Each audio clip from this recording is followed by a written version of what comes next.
Insider के खास programme weekend special में आपका खैर मकदम है, जिसमें हफ्ते की 5 बड़ी खबरों पर होगा तबसरा।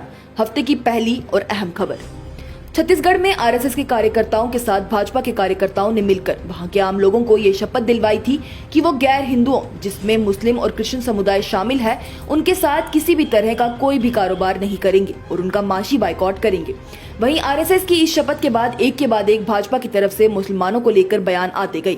Union home minister Amit Shah Telangana में एक चुनावी रैली का संबोधन कर रहे थे, जहां उन्होंने कहा कि अगर वो तेलंगाना में चुनाव जीतेंगे तो सबसे पहले वो मुसलमानों को मिलने वाले 4% रिजर्वेशन को खत्म करेंगे। उन्होंने रैली का संबोधन करते हुए कहा कि धर्म के नाम पर किसी को भी रिजर्वेशन नहीं मिलेगा। वहीं उनके इस बयान पर ऑल इंडिया मजलिसे इत्तेहादुल मुस्लिमीन के अध्यक्ष असदुद्दीन ओवैसी ने कहा कि अमित शाह जी शायद नहीं जानते कि तेलंगाना के मुसलमानों को जो 4% का रिजर्वेशन मिलता है वो मजहब के नाम पर नहीं मिलता, बल्कि उनकी जात के नाम पर दिया गया है। वहीं अमित शाह के बयान के बाद कर्नाटका से भारतीय जनता पार्टी के लीडर के.एस. ईश्वरप्पा का मुसलमानों पर एक और विवादित बयान आया।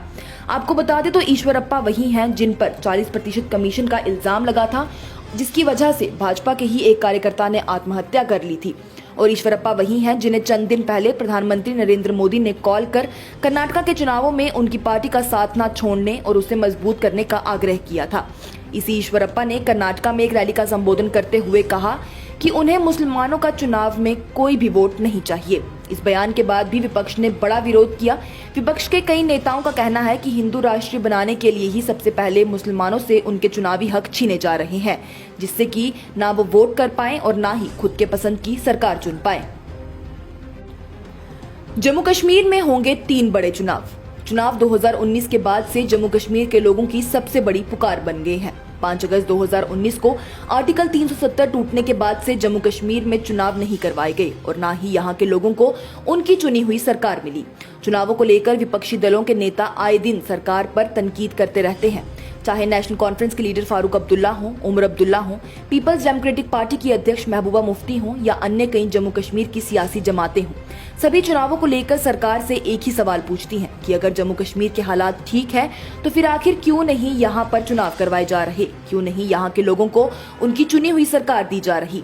इसके साथ ही जब न्यूज इनसाइडर 24/7 की तरफ से एक इलेक्शन सर्वे करवाया गया तो 90% से ज्यादा लोगों का ये कहना था कि वो गवर्नर राज से खुश नहीं है, उन्हें उन्हीं की चुनी हुई सरकार चाहिए।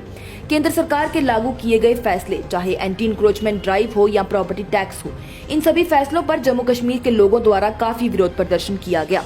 लोगों का कहना था कि अगर उन्हें उन्हीं की चुनी हुई सरकार मिलती तो वो उनकी मांगों को सुनती और उसके हिसाब से ही फैसले लेती। वहीं इस पर जब भारतीय जनता पार्टी के यूटी चीफ रविंदर रायना से हमने बातचीत की तो उनका कहना था कि भाजपा चुनावों के लिए पूरी तरह से तैयार है। अब चुनाव कब करवाए जाएंगे ये फैसला इलेक्शन कमीशन का है। वहीं जम्मू कश्मीर में चुनावों को लेकर सीईओ पीके पॉल ने एक बयान दिया, जहां उनका कहना है कि जम्मू कश्मीर में इस वित्तीय साल 3 बड़े चुनाव होंगे, एक पंचायत, दूसरा अर्बन लोकल बॉडीज और तीसरा लोकसभा के, जिसके लिए सारी तैयारियां पूरी की जा रही हैं। वहीं अभी भी जम्मू कश्मीर में असेंबली इलेक्शंस को लेकर कोई बात नहीं की गई है।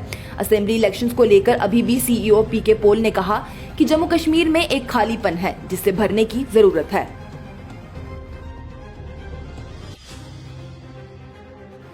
नफरती बयान देने वालों पर अब सीधे एफआईआर दर्ज की जाएगी। सुप्रीम कोर्ट की तरफ से ये आदेश सभी स्टेट यूटीज के लिए दिया गया है। आपको बता दें तो 21 अक्टूबर 2022 में सुप्रीम कोर्ट की तरफ से एक ऑर्डर निकाला गया था, जो कि सिर्फ दिल्ली, उत्तराखंड और उत्तर प्रदेश के लिए लागू होता था, जिसके चलते अगर इन राज्यों में कोई भी इंसान किसी इंसान या समुदाय या मजहब के लिए कोई भी नफरती बयान देता है तो उस पर इन राज्यों की कोर्ट सुओ मोटो एक्शन, यानी कि कोर्ट बिना किसी रस्मी शिकायत के उस इंसान के खिलाफ एफआईआर दर्ज कर सकती है।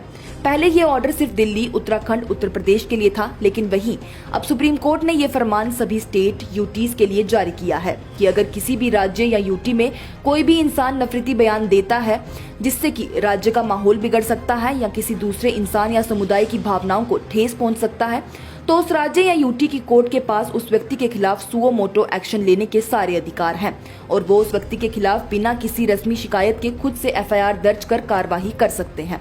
Justice KM. जोसेफ और जस्टिस बी.वी. नागरत्ना की बेंच ने देश में हुए कई नफरती वाकयातों पर गौर करते हुए ऑर्डर में कहा, जवाब दहनगान इस बात को यकीनी बनाएंगे कि जैसे ही कोई तकरीर या कोई कार्रवाई होती है जिससे आईपीसी की दफा 153A, 153B, 295A और 506 जिससे जुराइम का इर्तकाब होता हो, कोर्ट बगैर किसी शिकायत के मुकदमा दर्ज करके सुओ मोटो एक्शन लेकर कानून के मुताबिक मुजरिमों के खिलाफ कार्रवाई कर सकती है। भाजपा सरकार का 40 एफआईआर लगने के बाद भी बाहर घूमने वाला बाहुबली नेता, जहां कांग्रेस पार्टी के लीडर राहुल गांधी पर मानहानि के मामले में उन पर हुई एफआईआर में उन्हें 2 साल की सजा सुनाकर उनकी संसद की सदस्यता रद्द कर दी गई थी, वहीं भारतीय जनता पार्टी का एक बाहुबली नेता बृजभूषण शरण सिंह, जिस पर मार्च 2023 तक 40 एफआईआर लगने के बाद भी वो खुलेआम बाहर घूम रहा है। आपको बता दें तो आज तक बृजभूषण पर डकैती, लोक सेवकों को परेशान करना, धमकाना और यहां तक कि अटेम्प्ट टू मर्डर के मामले दर्ज हुए हैं। लेकिन फिलहाल जिस मामले ने देश में विरोध बढ़ाया है वो है सेक्सुअल हैरेसमेंट का। बृजभूषण 6 बार विधानसभा के सदस्य रहे हैं और पिछले 11 साल से वो रेसलिंग फेडरेशन ऑफ इंडिया के अध्यक्ष हैं। वहीं अब उन पर महिला पहलवानों के साथ सेक्सुअल हैरेसमेंट यानी कि जिनसी हरासा का इल्जाम लगा है। अंतर्राष्ट्रीय खिलाड़ी और ओलंपियंस आज पिछले 5 दिनों से दिल्ली के जंतर मंतर पर बैठे हुए हैं। उनकी मांग है कि बृजभूषण सिंह WFI के ओहदे से और संसद से इस्तीफा दें और साथ ही उन पर मामला दर्ज कर उन्हें जेल भेजा जाए। वहीं महिला पहलवानों के समर्थन में सभी पहलवान और फुटबॉलर्स भी सड़कों पर धरने पर बैठ गए। महिला पहलवानों के विरोध प्रदर्शन के बीच इंडियन ओलंपिक्स एसोसिएशन की अध्यक्ष PT उषा का बयान आया, जहां उन्होंने कहा कि सभी पहलवानों को सड़कों पर जाने से पहले उनके पास आना चाहिए था, क्योंकि IOA में एक सेक्सुअल हैरेसमेंट के लिए कमेटी बनाई गई है, लेकिन ये लोग वहां नहीं आए। वहीं PT उषा के बयान के बाद विपक्ष के नेता पहलवानों के समर्थन में आए। महबूबा मुफ्ती ने जहां उनके लिए ट्वीट किया तो वहीं कांग्रेस पार्टी की लीडर प्रियंका गांधी पहलवानों से मिलने जंतर मंतर गई और वहां जाकर पहलवानों के साथ इंसाफ करने की मांग की। इसके साथ ही कई बड़े दिग्गज खिलाड़ी भी पहलवानों के समर्थन में आए। वहीं पहलवानों के बढ़ते विरोध और दिल्ली पुलिस के एफआईआर दर्ज न करने के चलते इस मामले में सुप्रीम कोर्ट ने दिल्ली पुलिस से जवाब मांगा, तो दिल्ली पुलिस का कहना था कि वो जल्द ही बृजभूषण के खिलाफ एफआईआर दर्ज करेंगे, जो कि उन्होंने पॉक्सो एक्ट के तहत दर्ज भी की। लेकिन पहलवानों का कहना है कि दिल्ली पुलिस की एफआईआर का भरोसा न किया जाए और उन्हें सुप्रीम कोर्ट से इंसाफ दिलाया जाए। वहीं इस पर बृजभूषण सिंह का बयान भी सामने आया, जहां उनका कहना है कि वो WFI से इस्तीफा दे देंगे, लेकिन वो कभी भी मुल्जिम बनकर इस्तीफा नहीं देंगे। उन्होंने कहा कि सभी पहलवान अपने घर चले जाएं, उसके बाद वो इस्तीफा डाल देंगे। इसके साथ ही अभी तक इस मामले में भाजपा सरकार की तरफ से ना कोई बयान दिया गया और ना ही पहलवानों को कोई आश्वासन दिलाया गया। BG पुंछ में आर्मी के ट्रक पर आतंकी हमला हुआ, जिसमें ट्रक में आग लग गई और 5 जवान शहीद हो गए, जबकि एक बुरी तरह से जख्मी हो गया, जिसका इलाज अभी भी अस्पताल में जारी है। पुंछ हमले के बाद भाजपा सरकार की तरफ से कोई भी बयान नहीं दिया गया, जिसके बाद विपक्ष ने सरकार पर 2 बातों से निशाना साधा है। पहला निशाना ऑल इंडिया कांग्रेस कमेटी के मीडिया एंड पब्लिसिटी डिपार्टमेंट के चेयरमैन पवन खेड़ा ने साधा है। पवन खेड़ा ने अपने बयान में कहा कि पुंछ आतंकी हमले को 7 दिन हो गए हैं, लेकिन चाहे प्रधानमंत्री हो, गृह मंत्री हो, सुरक्षा मंत्री हो, किसी ने भी इस हमले को लेकर कोई बयान नहीं दिया। उन्होंने कहा कि ये सभी बातें बहुत कुछ दर्शाती हैं। ये बातें दर्शाती हैं कि सरकार के लिए क्या चीज अहम है, क्योंकि वो कर्नाटका में जाकर बयानबाजी तो कर रहे हैं पर पुंछ हमले पर कुछ नहीं बोल रहे। साथ ही पवन खेड़ा ने ये भी कहा कि जो पिछले 7-8 सालों से हमें बताया जा रहा है कि आतंकी हमलों पर रोक लगी है, तो वो रोक आतंकी हमलों पर नहीं लगी, क्योंकि आतंकी हमले आज भी हो रहे हैं, फौज के ठिकानों पर हो रहे हैं। लेकिन अगर कुछ है जिस पर रोक लगी है तो वो है आपकी और मेरी जुबान। हमारी जुबानें रोक दी गई हैं, सरकार पर सवाल खड़े करना बंद हो गए हैं और ऐसे मुद्दों पर बातचीत होना बंद हो गई है। इसके साथ ही दूसरा निशाना जो पुंछ हमले के बाद विपक्ष की तरफ से साधा गया वो था पीपल्स डेमोक्रेटिक पार्टी की अध्यक्ष महबूबा मुफ्ती का। हालांकि इससे पहले नेशनल कॉन्फ्रेंस के लीडर डॉक्टर फारूक अब्दुल्ला ने भी एक बयान दिया था, जिसमें उनका कहना है कि पुंछ हमले को लेकर सही तरीके से जांच की जाए, ना कि लोगों को जबरदस्ती ले जाकर उन पर जुल्म होना चाहिए।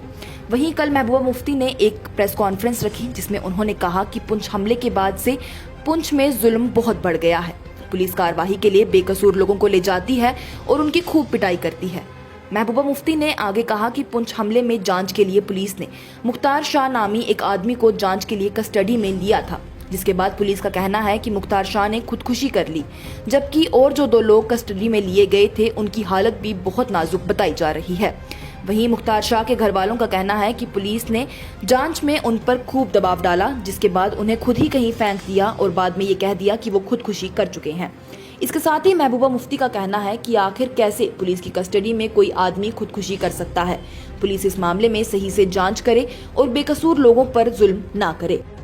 आज के लिए बस इतना ही। अगले हफ्ते इसी वक्त फिर होंगे आपके रूबरू 5 बड़ी खबरों के साथ। तब तक के लिए आप देखते रहिए न्यूज इनसाइडर 24/7। मुझे दे इजाजत। अल्लाह निगहबान।